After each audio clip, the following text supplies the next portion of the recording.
Hey everyone, my name is Ford from NorCal Thrills, and I'm really excited to bring you this update from California's Great America's awesome new water park, South Bay Shores. I was lucky enough to take a tour through the area last week and got to see the park putting the finishing touches on the construction before it opens for the season in the summer.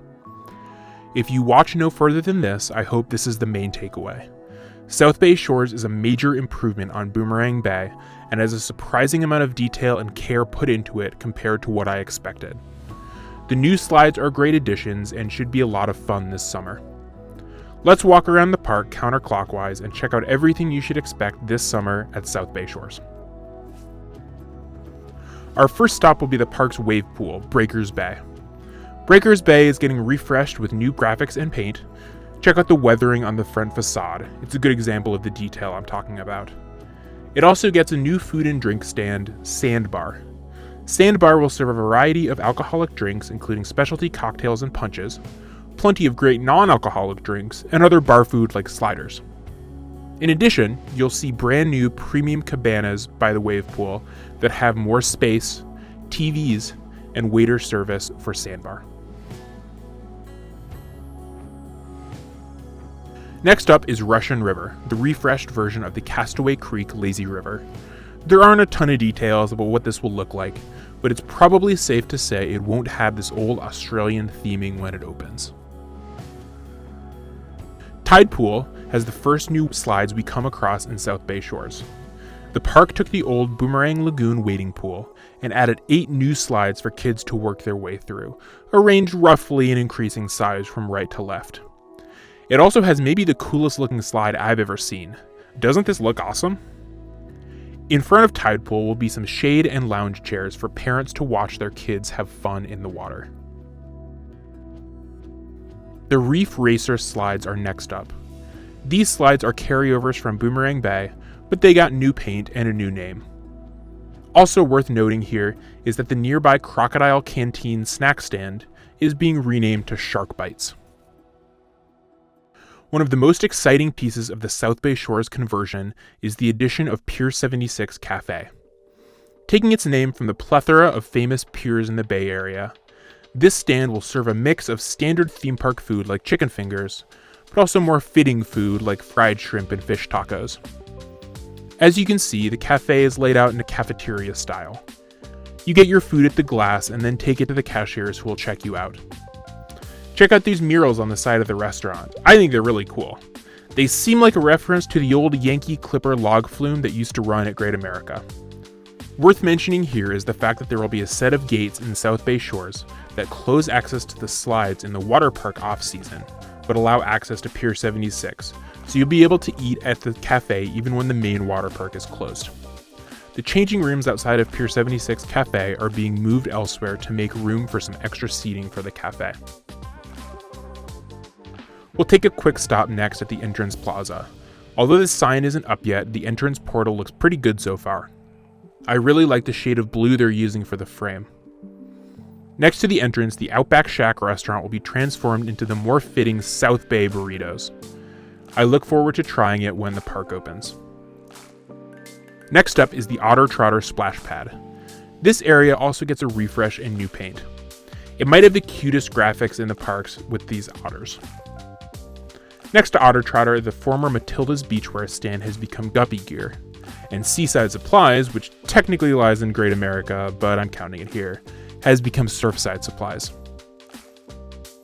Continuing around the park, we get to the Pups Pier play area. This area too has had its Australian theming removed and replaced with more appropriate theming. This should remain a really fun place for kids to play. Let's take a look next at what was the premier slide complex in Boomerang Bay, now containing the slides Coastal Cruise, NorCal Wipeout, and Mission Falls.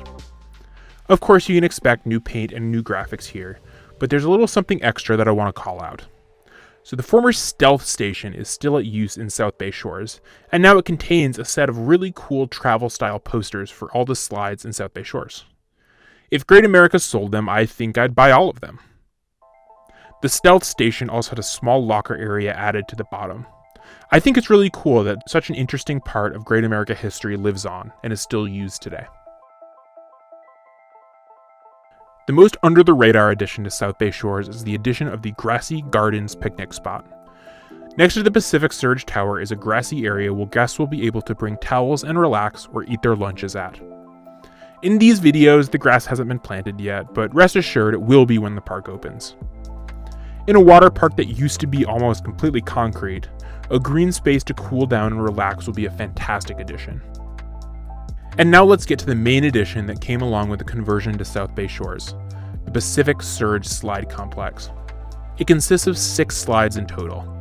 Feeding Frenzy, a bowl slide you'll ride in tubes, Barracuda, another tube slide, and the 4 drop slides in the Shark Reef Plunge complex. These 4 slides will have you step into a bomb bay and have the floor drop out from under you as you plummet back to the earth. These slides not only look like they'll be fun to ride and scary, but they also visually look fantastic. Not only are the slides really vibrant, but like the rest of the park, they also feature some amazing looking murals, in this case of dolphins. My under the radar favorite part of this complex? That the Feeding Frenzy bowl looks like it has an egg yolk in the center. Overall, this slide tower is definitely the crown jewel of the park, and I can't wait to try these slides out. But South Bay Shores isn't the only work being done in the park this long off-season. We've already heard about the Orbit repaint and other improvements in the All-American Corner section of the park, but the back of the park is seeing some love too. Like Drop Tower, Psycho Mouse has gotten a tree-colored repaint to brown and green with new gray cars. It's not terribly hard to see that Action Zone is slowly becoming something more natural. I look forward to seeing what the park does to this section as time goes on. In addition to Psycho Mouse, Woodstock Express also got a repaint, also to brown. The other rides in the Planet Snoopy Annex also got a refurb in the off-season.